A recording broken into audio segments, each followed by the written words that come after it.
Hello नमस्कार दोस्तों, आप सभी के अपना चैनल त्रिशा क्लासेज में स्वागत है। इतिहास का पिता कहा जाता है हेरोडोटस को। इतिहास का पिता कहा जाता है हेरोडोटस को। हेरोडोटस कहाँ के निवासी था? तो यूनान के निवासी था। पहिया या कृषि का आविष्कार नवपाषाण काल में हुआ है। कब हुआ है? नवपाषाण काल में हुआ है। आग का आविष्कार तथा होमोसेपियंस यानी ज्ञानो मानव का उदय कब हुआ? तो पूरा पाषाण काल में हुआ था। ज्ञानी मानव का उदय कब हुआ था? पूरा पाषाण काल में हुआ था। भीमबेटका पशुपालन का आरंभ कब हुआ? तो मध्य पाषाण काल से हुआ है। पशुपालन का आरंभ कब हुआ? तो मध्य पाषाण काल में हुआ। भीमबेटका कहाँ है? भीमबेटका है एक पुरातात्विक स्थल है। भीमबेटका एक पुरातात्विक स्थल है। भीमबेटका प्रसिद्ध है गुफा शैल चित्रों के लिए। भीमबेटका है रायसेन जिले के मध्य प्रदेश में स्थित है। भीमबेटका रायसेन जिले के मध्य प्रदेश में स्थित है। विश्व का सबसे प्राचीन या प्रथम अभिलेख बोगाजकोई अभिलेख है एशिया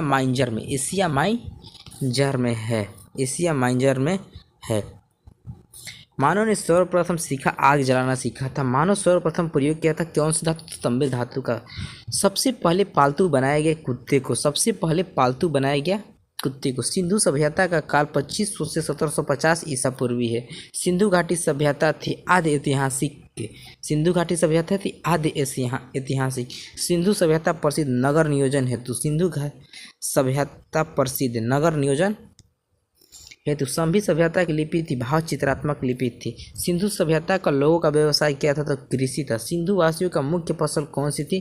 तो जौ और गेहूं थी। कपास की खेती प्रारंभ हुई सिंधु वासियों ने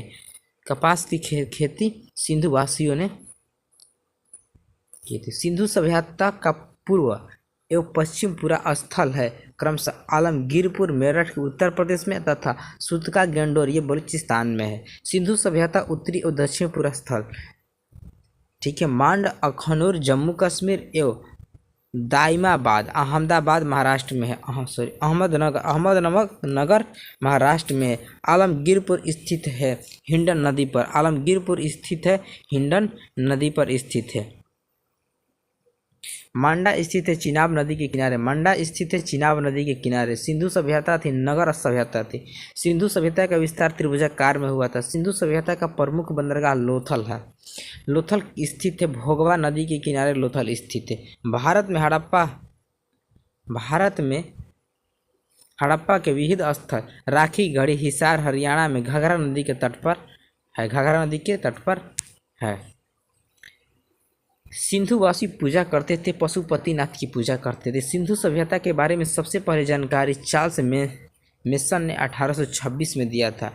हड़प्पा स्थित है पाकिस्तान के पंजाब प्रांत के मोंटगोमरी जिला में रावी नदी के तट पर स्थित है। हड़प्पा की खोज दयाराम साहनी ने 1921 में की थी। कब की थी? तो 1921 में की थी। हड़प्पा की सभ्यता थी कांस्य युगीन। हड़प्पाई समाज थी मित्र सत्तात्मक। स्वास्तिक का चिन्ह देन है हड़प्पा सभ्यता की। स्वास्तिक का जो चिन्ह होता है वो हड़प्पा सभ्यता की। हड़प्पा निवासी का रुचि था शतरंज खेलने में। धौलावीरा स्थित है गुजरात के कच्छ जिला में। R37 का विस्तार मिला है हड़प्पा से। R37 का विस्तार कहाँ से मिला है? हड़प्पा से। हड़प्पा के लोग अनभिज्ञ थे, यानी कि हड़प्पा के लोगों की कौन सी धातु से अनभिज्ञ थे, यानी कि कौन सी धातु के बारे में नहीं जानते थे? तो लोहा के बारे में नहीं जानते थे, ठीक है, लोहा के बारे में। हड़प्पा में मिट्टी के बर्तन पर प्रयुक्त रंग था लाल। मोहनजोदड़ो एवं हड़प्पा की पुरातात्विक खुदाई के प्रभारी थे सर जॉन मार्शल। मिस्र के राजा कहलाते थे फराव। फराव। चावल के साक्ष्य लोथल एवं रंगपुर में मिला है। रंगपुर से। जूते हुए खेत के साक्ष्य कलिबंगन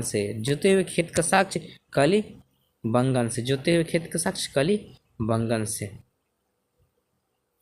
कलिबंगन का अर्थ है काले रंग की चूड़ियाँ। अग्निकुंड प्रांत लोथल और कलिबंगा से अग्निकुंड यानी कि जो पूजा के टाइम में हवन होता है उस टाइप का कहाँ मिला है, तो लोथल से। घोड़े का हड्डी के अवशेष सुरकोटदा से, घोड़े का हड्डी के अवशेष सुरकोटदा से। सिंधु सभ्यता की सबसे बड़ी इमारत है मोहनजोदड़ो में खोजा गया 1922 में अन्नागार यानी कि अन्न रखने वाला घर। मोहनजोदड़ो की खोज कौन किया था, राखल दास बनर्जी। मोहनजोदड़ो का खोज किसने किया था, राखल दास बनर्जी ने की थी। मोहनजोदड़ो का अर्थ है मूर्तिकों का टीला। मोहनजोदड़ो का अर्थ है मृतकों का टीला। नर्तकी की कांस्य मूर्ति मिली है मोहनजोदड़ो से। मोहनजोदड़ो है पाकिस्तान के सिंध प्रांत के लारकाना जिले में इसमें सिंधु नदी के तट पर स्थित है। मोहनजोदड़ो से प्राप्त स्मारक बीहत स्नान घर है। मेसोपोटामिया आधुनिक नाम इराक का अर्थ है दो नदियों के बीच की भूमि। मोहनजोदड़ो से प्राप्त स्मारक बीहत स्नानगर। मेसोपोटामिया आधुनिक नाम इराक का है दो नदियों के बीच की भूमि, दो नदियों के बीच की भूमि। वैदिक सभ्यता का काल 1500 से 600 ईसा पूर्व। वैदिक सभ्यता के निर्माण या संस्थापक आर्य हैं। वैदिक सभ्यता का संस्थापक कौन है, तो आर्य। आर्यों की जानकारी मिलती है ऋग्वेद से, ठीक है। आर्यों की जानकारी ऋग्वेद से मिलती है। ऋग्वेदिक काल में आजीवन अविवाहित रहने वाली महिलाओं को क्या कहता, अमाजु कहता था, अमाजु। ऋग्वेद काल में आजीवन अविवाहित रहने वाली महिलाओं को कहा जाता था अमाजु। आर्य भारत आए थे 1500 ईसा पूर्व से पहले, 1500 ईसा पूर्व से पहले आए हुए थे। आर्य पहले बसे पंजाब एवं अफगानिस्तान में। आर्यों का मूल निवास स्थान मध्य एशिया। आर्यों का मुख्य व्यवसाय पशुपालन और कृषि। आर्यों की भाषा पे पदार्थी संस्कृति और सोमरस। आर्यों का प्रिय पशु देवता घोड़ा और इंद्रदेव। आर्यों का समाज था पितृ प्रधान।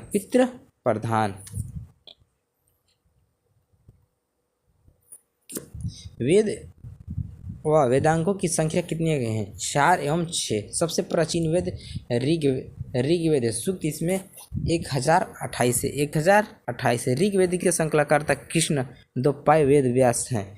ऋग्वेद ऋचाओं को पढ़ने वाले ऋषि को होत्री कहा जाता है। ऋग्वेद ऋचाओं को पढ़ने वाले ऋषि को होत्री कहा जाता है। ऋग्वेद में सर्वाधिक बार वर्णित सिंधु नदी का है। ऋग्वेद में सबसे सर्वाधिक बार वर्णित किसका जिक्र है, तो सिंधु नदी का। ऋग्वेद में वर्णित सबसे पवित्र नदी सरस्वती नदी थी। ऋग्वेद के समय सबसे पवित्र नदी सरस्वती नदी है।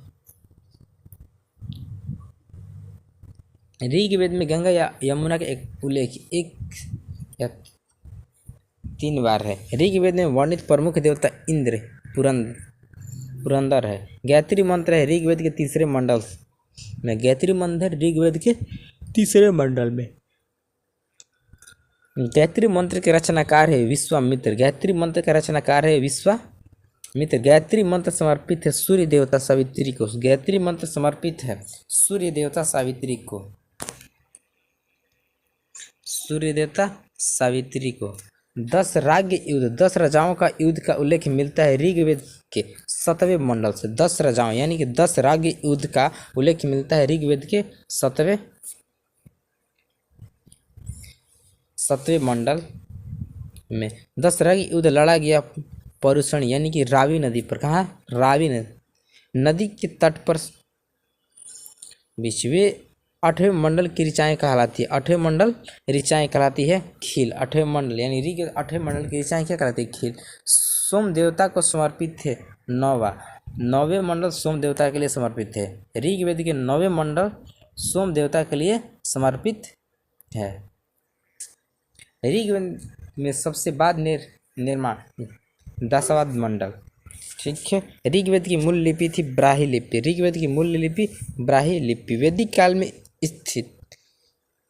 वैदिक काल में किस जानवर को अघन्य न मारे जाने योग्य माना गया है, गाय को, ठीक है। उत्तर वैदिक काल के संबंध में जानकारियाँ मिलती है सामवेद, ऋग, यजुर्वेद और अथर्ववेद से। उत्तर वैदिक काल के संबंध में जानकारियाँ सामवेद, यजुर्वेद और अथर्ववेद से मिलती।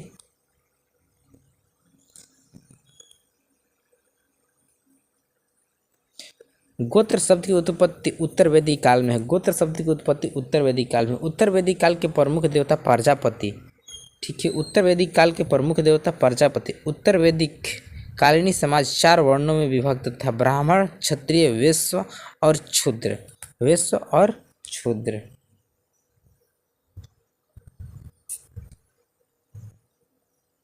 गद एवं पद वाला वेद है यजुर्वेद। गद और पद वाला वेद है यजुर्वेद। गद और पद वाला वेद है यजुर्वेद। गद और पद वाला वेद है यजुर्वेद। गद और पद वाला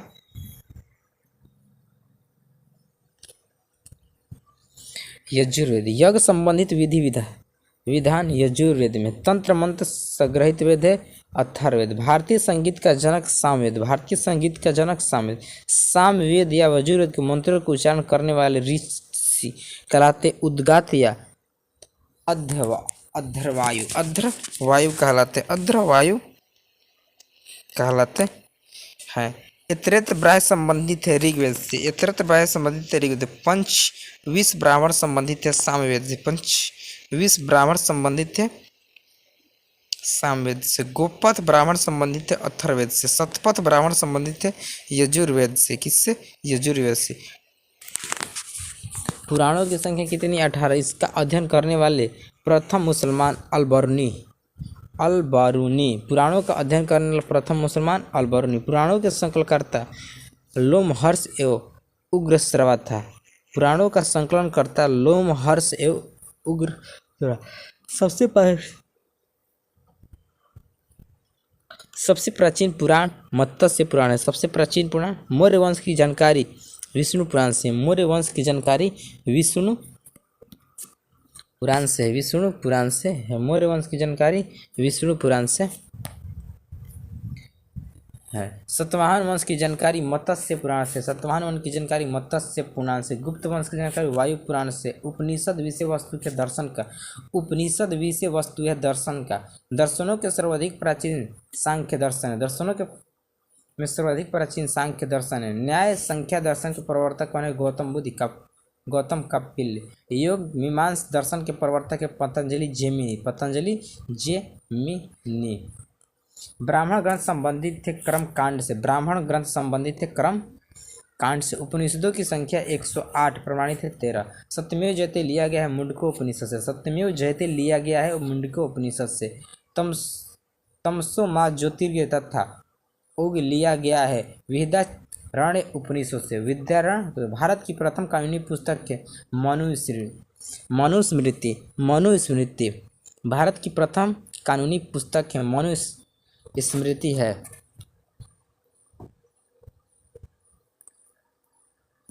स्मृति ग्रंथों में सबसे प्राचीन है मनुस्मृति। प्राचीन हिंदू विधि के लेखक मनु। भारत का प्रथम महाकाव्य रामायण। रामायण के रचयिता महर्षि वाल्मीकि।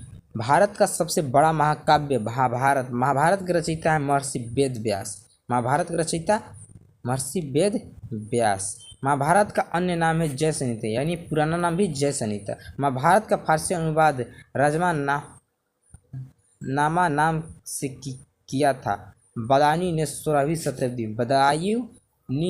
सदी में की थी। रामायण के फारसी में अनुवाद बदायूं ने की थी। 4 वेदों का सम्मिलित रूप है संहिता। 4 वेदों का सम्मिलित संहिता। बुद्ध जन्मे थे लुम्बिनी में 563 ईसा में, यानी गौतम बुद्ध का जन्म कब हुआ था? तो 563 ईसी पूर्व। कहाँ? तो लुम्बिनी में। कहाँ? तो लुम्बिनी में। बुद्ध के जन्म का प्रतीक है कमल एवं साण। बुद्ध का जन्म कमल एवं साण। बुद्ध की मृत्यु कुशीनगर में 483 ईसा पूर्व में। कुशीनगर थी मल्ल गणराज्य की राजधानी। बुद्ध की मृत्यु की घटना महापरिनिर्वाण कहलाते हैं। बुद्ध के पिता के शत्रुघ्न शाक्य कुल के थे। बुद्ध की माता का नाम महामाया था, कोलीय वंश की थी। बुद्ध का अन्य नाम सिद्धार्थ तथागत है। बुद्ध के प्रथम गुरु थे अलार कलाम। बुद्ध के प्रिय घोड़ा या सारथी कंथक चना। बुद्ध के गृह त्याग की घटना महापरिनिर्वाण कहलाती है। बुद्ध के गृह त्याग का प्रतीक है घोड़ा। बुद्ध का गृह त्याग का प्रतीक है घोड़ा।